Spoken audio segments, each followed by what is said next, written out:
दोस्तों, मनुष्य जीवन के कई पहलू होते हैं, पर जब हम मनुष्य जीवन में सुख शांति की बात करते हैं तो हम उन सभी पहलुओं को सम्मिलित करके सर्वांगीण रूप से उसकी चर्चा करते हैं और तब हम उस निष्कर्ष पर पहुंचते हैं कि मनुष्य जीवन में सुख शांति तभी आ सकती है जब हम उसके आधारभूत नैतिक मूल्यों को जीवन में अपनाते हैं, और वो मूल्य है सद्भावना, harmony, the virtue of harmony. और हमारे साथ इस विषय पर चर्चा करने के लिए स्टूडियो में उपस्थित है बीके नीना बहन। नीना बहन, नमस्कार, आपका हमारे शो में बहुत बहुत स्वागत है। तो सबसे पहले इसका शाब्दिक अर्थ जानना चाहेंगे कि व्हाट इज़ हार्मनी? हार्मनी क्या है? जी हाँ, हार्मनी, सद्भावना शब्द ही बहुत सुंदर है और हार्मनी शब्द अपने आप में ही एक अर्थ को लिए हुए है। जी, जिस प्रकार से आप देखेंगे, एक कलाकार अपने सामने बहुत सारे रंगों को लेकर के बैठता है, लेकिन अपनी मूर्ति में उन्हीं रंगों को स्थान देता है जो उसकी मूर्ति को जीवंतता प्रदान करे। बिल्कुल सही। और सबके आकर्षण का केंद्र उसे बना सके। जी बिल्कुल। तो आज हमारी इस चैतन्य मूर्ति का सबसे बड़ा आकर्षण कहें, ये सद्भावना या हार्मनी है। जी बिल्कुल, इसका शाब्दिक अर्थ बहुत अच्छी तरह से आपने समझाया। जी, कुछ कहना चाह रही हैं? जी, हार्मनी माना जी बी हैप्पी, हार्मनी माना वर्किंग टुगेदर, जी हार्मनी माना it's a flow of life. बिल्कुल। और हमारी आदरणीय प्रकाशमणि दादी जी हमेशा कहा करती थी, हार्मनी माना हार मान लो। हार मान लो माना झुक जाओ, झुकना माना नम्रता। जी। और वो नम्रता भी एक बहुत बड़ा गुण है। जी। और जब हम झुकते हैं तो बहुत सारी समस्याओं का समाधान अपने आप हो जाता है। बिल्कुल। इसलिए कहा जाता है, झुकता वही है जिसमें जान होती है। जी। अकड़े रहना तो मुर्दों की पहचान होती है। बिल्कुल सही, बिल्कुल है। तो जब मेरे हेड, हार्ट और हैंड्स तीनों में कोऑर्डिनेशन, सद्भावना होगी, तब मेरे सबसे पहले स्वयं में वो सद्भावना होगी और तब हम वो संसार में सद्भावना ला सकेंगे। इसलिए कहा कि शुरुआत अपने से करनी है। जी, और तभी हम वो पॉजिटिव सकारात्मक वाइब्रेशंस अपने आसपास क्रिएट कर सकते हैं और अपने आप हार्मनी उससे क्रिएट कर सकते हैं। बिल्कुल। हार्मनी और सद्भावना की सामाजिक रूप से या बड़े तौर पर अगर वैश्विक रूप से हम देखें तो क्यों ज़रूरी है? हार्मनी क्यों ज़रूरी है? हार्मनी आज के वर्तमान समाज में कहें या विश्व में क्यों ज़रूरी है? क्योंकि आज एक दुनिया की तरफ हम नज़र दौड़ाएं तो चारों तरफ दुख, अशांति, अराजकता, एक दूसरे के प्रति नफरत की भावना, ये सब बहुत बढ़ता जा रहा है। बिल्कुल। और इतना ज़्यादा बढ़ता जा रहा है जिसके कारण व्यक्ति खुद भी अपने जीवन के अंदर शांति का अनुभव नहीं कर पा रहा। तो जब मेरे भीतर ही शांति नहीं है तो बताइए मैं विश्व में शांति कहाँ से ला सकती हूँ? बिल्कुल सही। तो जब ये सब बातें विश्व में इतनी बढ़ती जा रही है, इसके स्थान पर यदि हम एक सद्भावना ले आएं तो ये सारी बातें जो वर्तमान समय में हम दुनिया में देख रहे हैं, ये धीरे धीरे कम होती जाएगी। इसलिए आज इसकी अति आवश्यकता है।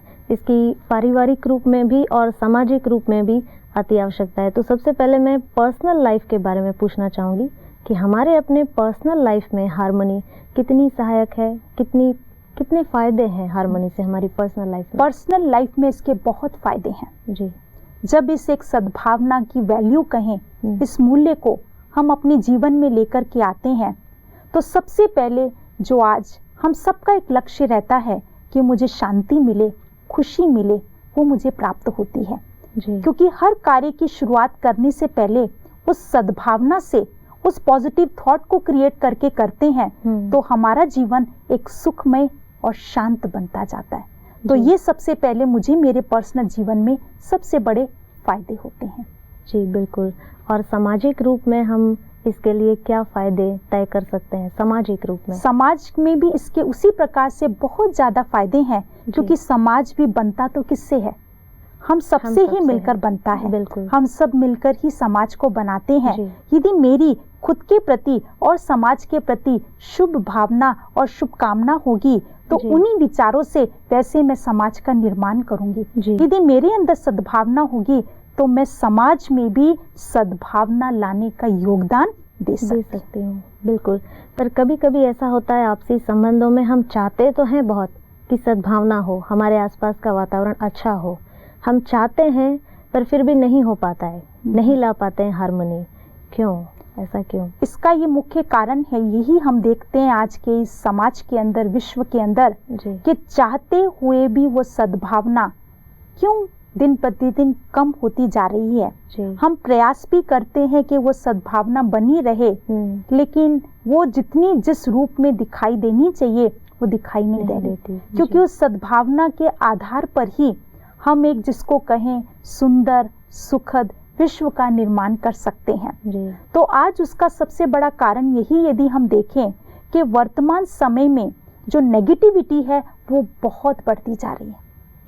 नेगेटिविटी बढ़ने के साथ साथ दूसरों की कमियां कमजोरियां बहुत जल्दी हम देख लेते हैं और बहुत जल्दी हम आवेश में एक्साइट हो जाते हैं। अभिमान देखिए, बदले की भावना, ईर्ष्या, ऐसे बहुत सारे कारण हैं जो कारण हम चाह कर भी सद्भावना को जितना अपने जीवन में अपनाना चाहिए या जिसका मुझे सहयोग देना चाहिए वो दे नहीं पाते। रूप में अगर हम सोचें, विश्व में सद्भावना कैसे लाई जा सकती है? बड़े रूप में अगर हम सोचें तो विश्व में सद्भावना लाने की भी जैसे बताया कि शुरुआत हमको अपने आप से करनी पड़ेगी। जी बिल्कुल। जैसे एक बहुत अच्छी बात कही जाती है, आपको लौटकर वही मिलता है जो आप दूसरों को दिया करते हो। बिल्कुल सही। यदि आपने कांटों की राह चुनी तो आपको कांटे ही मिलेंगे, यदि फूलों की राह चुनी तो फूल ही मिलेंगे। बिल्कुल सही। अब वो मेरे पर निर्भर करता है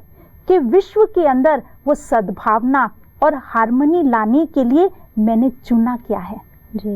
जो मैं चुनूंगी वही मैं विश्व को दूंगी और उससे ही विश्व का नव निर्माण कर सकेंगे। बिल्कुल। इस पर भी एक छोटा सा एग्जाम्पल आपको शेयर करना चाहेंगे, जो आप सभी ने सुना भी होगा, बहुत प्रैक्टिकल है कि एक बार एक व्यक्ति जो भगवान का बहुत परम भक्त था, बहुत भक्ति किया करता था और उसकी भक्ति से भगवान प्रसन्न हुए और प्रसन्न होकर के उस व्यक्ति को कहा, तुम जो मांगो मैं तुम्हें वो वर दूंगा। व्यक्ति भी बहुत खुश कि चलो मेरी भक्ति से मुझे जो चाहिए मुझे मिल सकता है, क्योंकि वो भगवान मेरे पर प्रसन्न है। तो उस व्यक्ति ने भगवान से पूछा, अच्छा मैं जो मांगूंगा आप दोगे? भगवान ने कहा अवश्य, लेकिन मेरी एक शर्त है कि जो तुम मांगोगे वही तुम्हारे पड़ोसी को दुगना मिलेगा। जो तुम पाओगे उसका दुगना तुम्हारे पड़ोसी को मिलेगा। अब वो सोच में पड़ गए, जो मैं मांगूंगा उसका डबल फायदा पड़ोसी को। बिल्कुल। तो उसने सबसे पहले कहा मुझे घर चाहिए। भगवान जी ने कहा तथास्तु, बहुत सुंदर घर, लेकिन ये क्या, खिड़की से देखा तो सामने दो घर। उसने एक अच्छी सी कार मांगी, लेकिन ये क्या, मेरे बंगले के आगे तो एक ही कार खड़ी है और उसके पड़ोसी के तो दो कार। ऐसे करते करते बहुत सारी चीजें मांगी, लेकिन ये क्या, जो मैं मांगता उसका डबल पड़ोसी को मिल जाता। वो सोच में पड़ गया, अब मैं क्या करूं? जिसको कहते हैं कि आज हमारे मन के भाव, आखिर उसने भगवान से मांगा कि मेरी एक आंख ले लो। अच्छा। तो पड़ोसी की दोनों आंखें चली गई।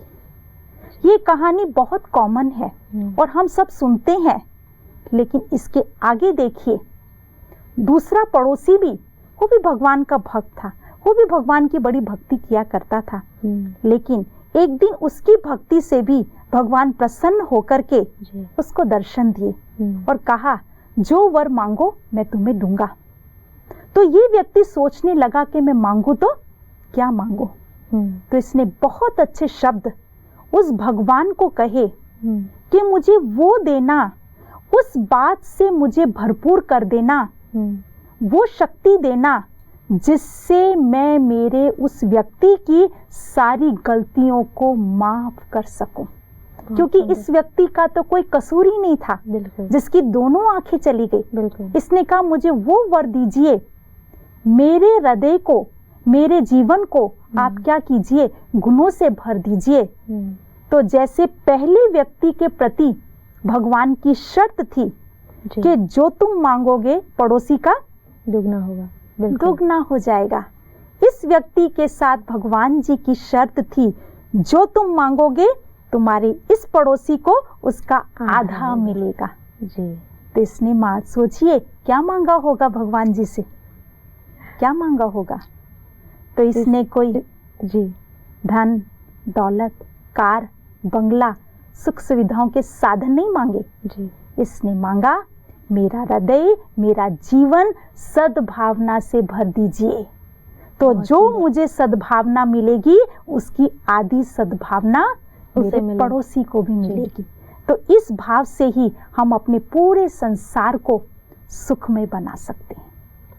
तो सबसे ज्यादा हमने अपने जीवन के अंदर ये अनुभव किया कि हर कदम में, हर पल में यदि मेरा कोई साथी है तो वो भगवान है, जिसको हम शिव बाबा कहते हैं जी। जैसे दुनिया में तो लोग गाते हैं जिसका साथी हो भगवान, उसको रोके क्या आंधी और तूफान। लेकिन मैंने अपने पर्सनल जीवन में अनुभव किया कि कोई भी कैसी भी बात यदि आती है तो कैसे वो सर्वशक्तिवान की मदद से वो कार्य सहज, सरल और सफल हो जाता है। और उन्हीं की शिक्षाओं से, मार्गदर्शन से आज भी हम आगे बढ़ते जा रहे हैं। जी बिल्कुल।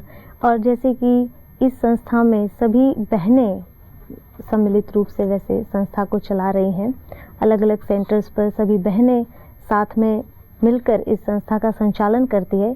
तो आप आपस में कैसे सद्भावना और हार्मनी, आप अपना वो भी पर्सनल एक्सपीरियंस हमारे साथ शेयर कर सकती है कि किस तरह इतना अच्छे से संचालन कर लेते हैं सद्भावना के साथ।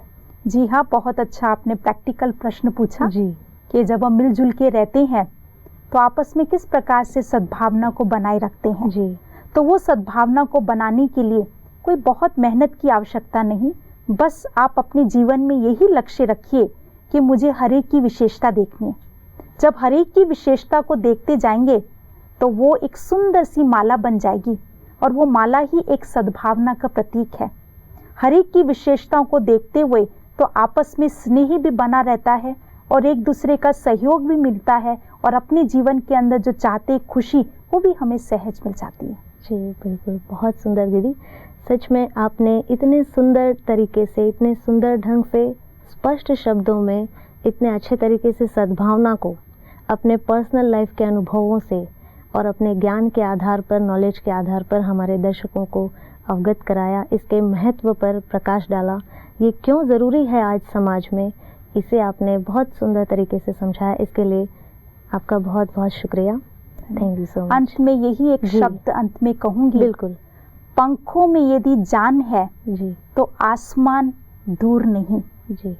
वो आसमान को भी हम सहज प्राप्त कर सकते हैं जी। श्रद्धा में यदि जान है तो भगवान हमसे दूर नहीं, और यदि रिश्तों में जान है तो सुख शांति दूर नहीं, और उस सुख शांति से ही विश्व के अंदर सद्भावना ला सकते हैं। बहुत